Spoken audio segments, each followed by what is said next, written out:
श्री श्री ब्रह्मचारिणी माता श्री दुर्गा पूजा के दूसरे दिन इन्हीं के स्वरूप की उपासना की जाती है। जय मां ब्रह्मचारिणी श्री ब्रह्मचारिणी माता।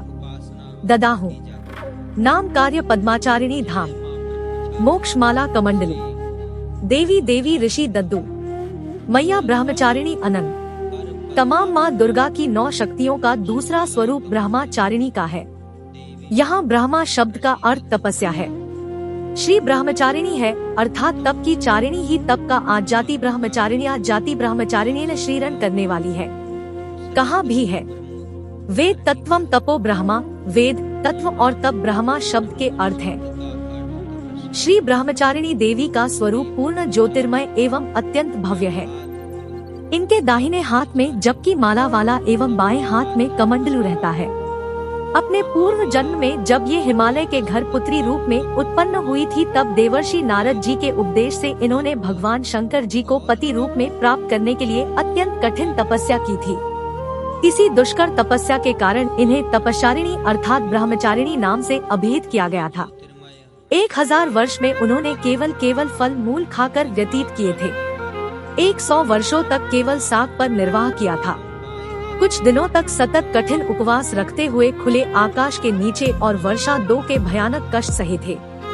इस कठिन तपश्चर्या के पश्चात 4-3 वर्षों तक केवल एवं जमीन पर टूटकर गिरे हुए बेलपत्रों को खाकर वहां रहने से भगवान श्री शंकर जी की आराधना करते रहे हैं। इसके बाद उन्होंने सूखे बेलपत्रों को भी खाना छोड़ दिया।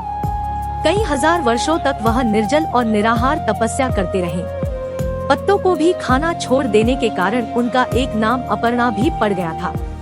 कई हजार वर्षों की इस कठिन तपस्या के कारण माता ब्रह्मचारिणी देवी का वहां पूर्व जन्म का शरीर एकदम क्षीण हो गया था। वह अत्यंत ही कृशकाय हो गई थी। उनकी यह दशा देखकर उनकी माता मेना अत्यंत दुखित हो उठी थी। उन्होंने उन्हें उस कठिन तपस्या से विरत करने के लिए आवाज दी, उमा अरे नहीं और नहीं। तब से देवी ब्रह्मचारिणी का पूर्व जन्म का एक नाम उमा भी पड़ गया था।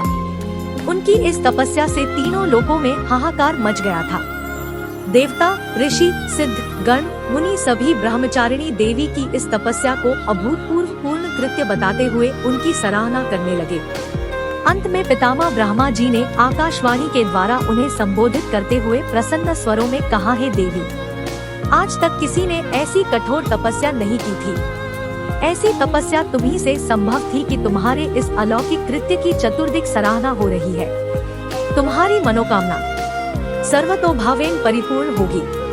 भगवान चंद्रमौली श्री शिवजी तुम्हें पति रूप में प्राप्त होंगे। तुम तपस्या से विरत होकर घर लौट जाओ। शीघ्र ही तुम्हारे पिता तुम्हें बुलाने आ रहे हैं। माँ दुर्गा जी का यह दूसरा स्वरूप है। भक्तों और सिद्धों को अनंत फल देने वाला है।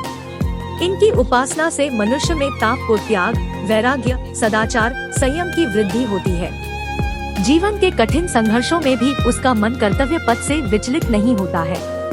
माँ ब्रह्मचारिणी देवी की कृपा से उसे सर्वत्र सिद्धि और विजय की प्राप्ति होती है। जय माँ ब्रह्मचारिणी। ब्रह्मचारिणी ब्रह्मचारिणी।